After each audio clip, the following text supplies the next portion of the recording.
Hello बच्चों, welcome my YouTube channel ज्ञान नमस्ते। और आज के इस लेक्चर में हम लोग न्यूमेरिकल क्वेश्चंस को सॉल्व करेंगे, वो भी परावर्तन से रिलेटेड। क्योंकि परावर्तन जो है इस चैप्टर के दो हिस्से हैं, परावर्तन और अपवर्तन। तो परावर्तन जो है उसमें प्रकाश रिफ्लेक्ट होता है मीडियम से जाते ही, यानी दर्पण। परावर्तन चैप्टर में हम लोग दर्पण से रिलेटेड न्यूमेरिकल बनाएंगे, अवतल दर्पण उत्तल दर्पण से रिलेटेड। और फिर नेक्स्ट वीडियो में हम लोग अपवर्तन चैप्टर से लेके आएंगे आपका न्यूमेरिकल, जो कि लेंस से रिलेटेड होगा। तो चलिए इस न्यूमेरिकल को बनाने से पहले आपको कुछ फॉर्मूलाज बता देते हैं, जो कि इस चैप्टर में जितने भी न्यूमेरिकल हैं उसको बनाने में आपको मदद करेगा। ठीक है, तो देखिए यहाँ पे आपका सबसे पहला ये आपका फॉर्मूला हो जाएगा। एक आवर्धन का फॉर्मूला आपको बताए होंगे, -v/u। ये आपका आवर्धन का फॉर्मूला है। दूसरा दर्पण सूत्र होता है, जो कि 1/f = 1/v + 1/u होता है। ये दूसरा फॉर्मूला होता है।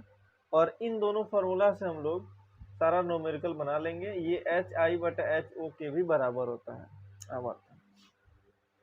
तो एक छोटा सा न्यूमेरिकल अगर आपको दे हम, और मान लें कि किसी उत्तल लेंस की जो फोकस दूरी है ना, किसी उत्तल लेंस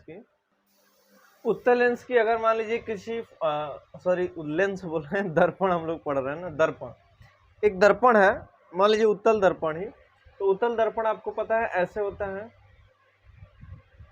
ये उत्तल दर्पण है।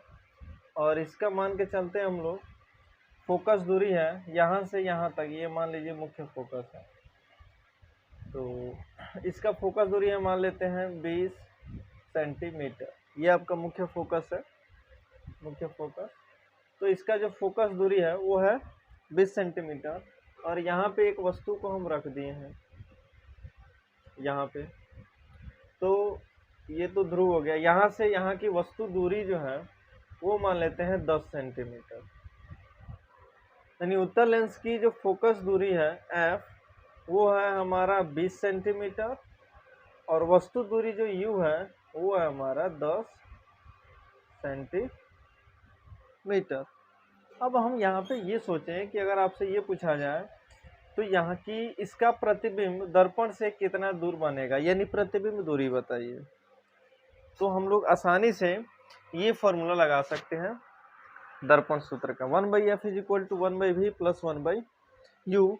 जो कि यहाँ पे अगर फॉर्मूला यूज करते हैं तो 1/f के जगह पे आ जाएगा हमारा 20 = 1/v के जगह पे तो v रहने देंगे चूंकि वो निकालना है, और u के जगह पे ले लेंगे हम -10।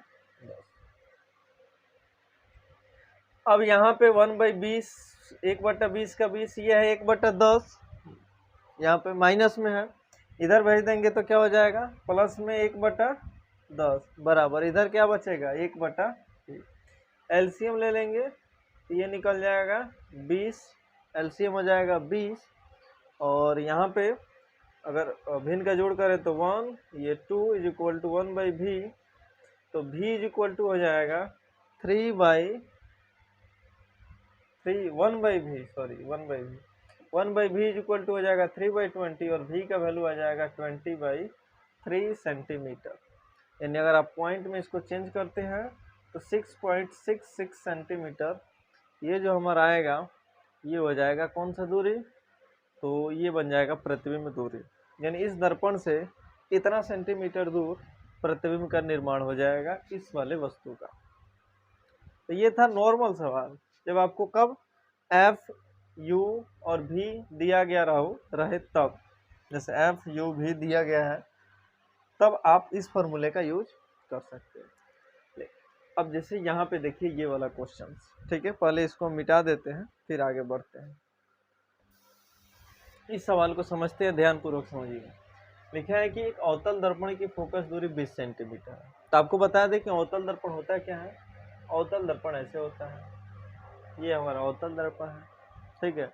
इसकी फोकस दूरी यहाँ पे मान लेते हैं यहाँ से यहाँ तक फोकस दूरी है, और ये जो है वो है हमारा 20 सेंटीमीटर। ये फोकस दूरी है, ये मुख्य फोकस है। तो ध्रुव से मुख्य फोकस के बीच की दूरी फोकस दूरी, जिसको हम लोग स्मॉल एफ से सूचित करते हैं, और ये जो स्मॉल एफ है वो है हमारा 20 सेंटीमीटर। ध्यान दीजिए। अब कह रहा है कि इसके 30 सेंटीमीटर की दूरी पर एक प्रकाशिक बिंदु स्रोतों को रखा गया है, दर्पण से 30 सेंटीमीटर दूर। ठीक है, मान लीजिए यहाँ पे ध्रुव है ना, इससे 30 सेंटीमीटर दूर, ये तो 20 है, यहाँ पे एक वस्तु को रखा गया है प्रकाशित, देखे ना 30 सेंटीमीटर दूरी पर प्रकाशित बिंदु स्रोत, यानी कि कोई एक ऐसा वस्तु रखा गया है जिससे प्रकाश निकल रहा है। जैसे मान लीजिए टॉर्च ही है, यहाँ पे टॉर्च को रखा गया है ऐसे, और इसमें से लाइट निकल रहा है। ठीक है, तो प्रतिबिंब का स्थान बताइए। तो अब ये जो वस्तु है, यह टॉर्च है, वस्तु का यहाँ पे अब इस दर्पण के सामने पीछे आगे कहाँ पे प्रतिबिंब बनेगा ये हमको बताना है। तो सवाल को बनाते समय सबसे पहले ध्यान दीजिएगा, सबसे पहले ये समझा जाता है कि जो वैल्यू दिया है उसको लिख लीजिए। फोकस दूरी है 20 सेंटीमीटर, तो 20 लिख लीजिए। वस्तु जो है यहाँ पे रखा गया है, जो कि वस्तु कितना सेंटीमीटर दूर है, 30 सेंटीमीटर। तो वस्तु दूरी को u से सूचित करते हैं, तो ये आपका माइनस में 30 सेंटीमीटर। फोकस दूरी भी माइनस में ही होगा, क्योंकि ऐसे मेजरमेंट कर रहे हैं, प्रकाश ऐसे जा रही है, आप ऐसे दूरी को माप रहे हैं, उल्टा है, तो ये भी माइनस में हो जाएगा। हमको निकालना है भी, यानी प्रतिबिंब दूरी, हमको बताना है प्रतिबिंब का स्थान, यानी प्रतिबिंब कहाँ पर बनेगा। तो देखिए एफ यू भी दिया है, तो हमको पता है कौन सा फॉर्मूला लगेगा यहाँ पे, दर्पण सूत्र। क्या फॉर्मूला होता है, 1/f is equal to 1/v plus में 1/u। ये हमारा होता है क्या, दर्पण सूत्र। अगर यहाँ पे वैल्यू को रखें हम, तो 1/f के जगह पे आ जाएगा माइनस में 20 बराबर 1/v प्लस 1/u है, u के जगह पे क्या लेके आएंगे, माइनस में 30 हो जाएगा। अगर हम इस माइनस 1/30 को बराबर के इधर कर ले तो प्लस में हो जाएगा। ये तो माइनस 1/20 है, ये इधर आ गया, तो प्लस में 1/30, इधर बच जाएगा 1/v। इसका एलसीएम निकालें हम, एलसीएम निकल जाएगा हमारा, हो जाएगा 60। तो 20 3 60, तो 3 माइनस 3 और 30 दूना 60, तो 2 इज इक्वल टू 1/v। यानी 1/v बराबर, घटा दें 3 में से 2 गया, तो माइनस में 1/60, क्रॉस मल्टीप्लाई करें तो माइनस में 60 सेंटीमीटर जो होगा वो हमारा प्रतिबिंब का स्थान होगा। यानी दर्पण से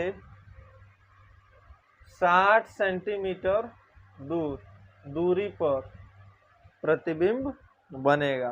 वो भी दर्पण के आगे कि पीछे, दर्पण के आगे। पीछे बनता कब, जब ये प्लस में आता तब। तो ऐसे न्यूमेरिकल बनाते हैं, है ना, वैल्यू को पहले लिख के, और तब आसानी से देखते हैं अब यहाँ पे कौन सा फॉर्मूला यूज होने वाला है, उस सवाल को बनाते हैं। इसको नोट डाउन कीजिए, फिर नेक्स्ट अभी बताते हैं दूसरा सवाल।